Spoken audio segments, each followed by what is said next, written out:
Okay, ladies and gentlemen, good afternoon already.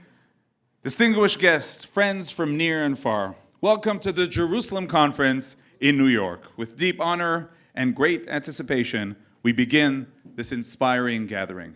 To open our proceedings, I invite to the podium a visionary leader whose guidance continues to shape Israel's financial landscape. Hanan Friedman, CEO of Bank Leumi.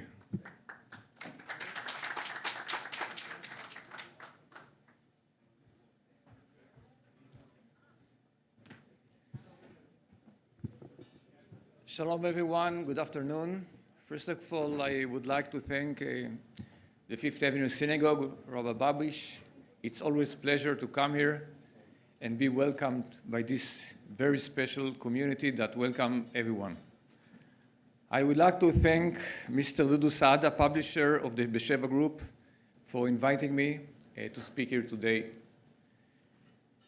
With your permission, I would like to start with personal notes since I met outside here a friend of mine that reminded me something emotional from the last week. So last Tuesday, my second son returned to his reserve duty in Rafiach. He started this reserve duty before Passover, and he's still there. And he called me before entering back to Rafiach. He told me I will have to turn off my cell phone. It's not allowed.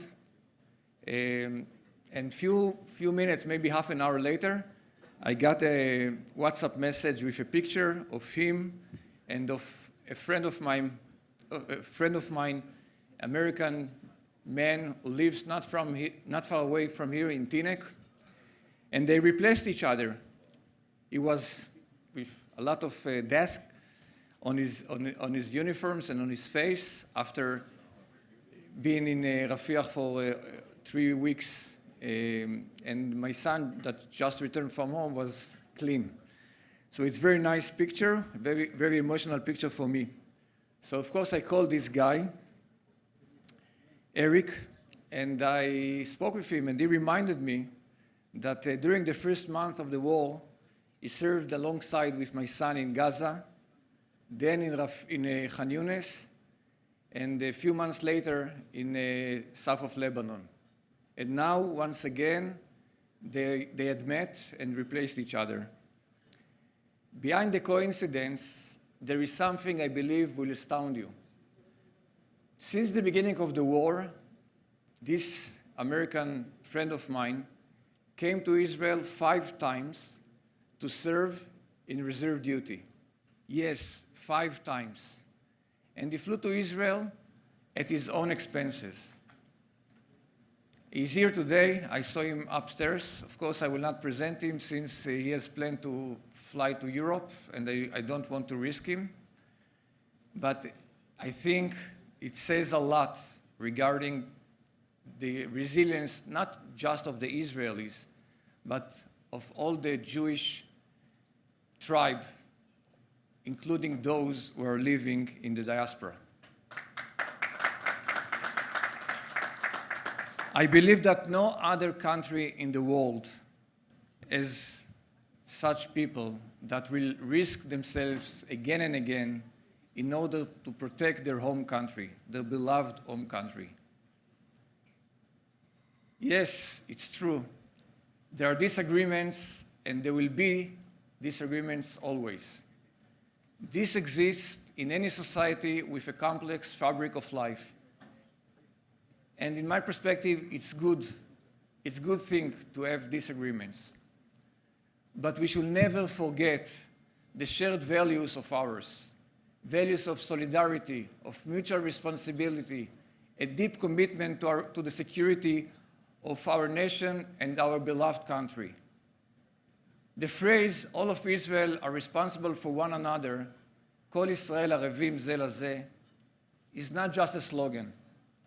Indeed, it's the secret formula that makes us so resilient now and forever. This resilience of the Israeli society must also be attributed to the Israeli economy, which is remarkable. Despite forecasts of negative growth published by credit rating agencies, at the beginning of the war, Israel's economy is actually growing. Even in 2024, massive war, the GDP grew in 1%. I believe this gap between yearly projections and actual performance of the Israeli economy stems from the fact that the regular economic models don't account for the unique DNA of the Israeli society. That unique DNA is also the secret behind the success of the high-tech sector, the engine of the Israeli economy. The Israeli startup nation is a source of pride for all of us. It is powered by innovative ideas. It became global model thanks to the boldness of Israelis entrepreneurs. Those who are willing to take risks and establish companies that turn vision into reality. And it will continue to serve as our differentiator.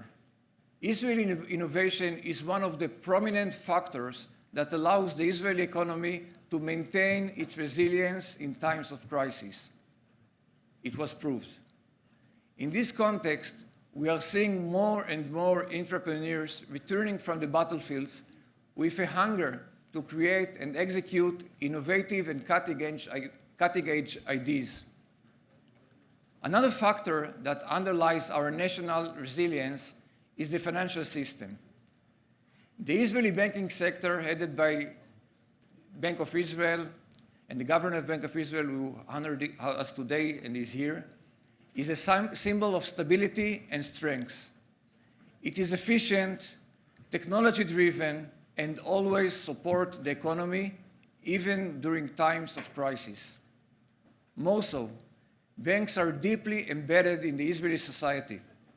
As part of this commitment, they have given their customers unprecedented support throughout the war.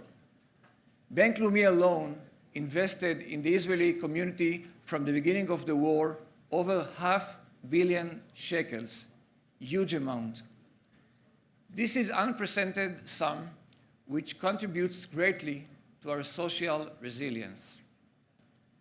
Dear ladies and gentlemen, I started my words today with a message of unity, and I think it's only fitting to end with the same message. The unity of the Israeli society and the unique ties between diaspora Jewish and the State of Israel is the guarantee for overcoming the challenges that are yet to come. We have a unique DNA, and our economy demonstrated and will continue to demonstrate resilience, thanks to this DNA. I cannot conclude without a prayer from the bottom of my heart for the swift return of our 58 brothers and sisters who are still being held captive by the evil Hamas terrorists in Gaza. We are all waiting for you at home. Thank you.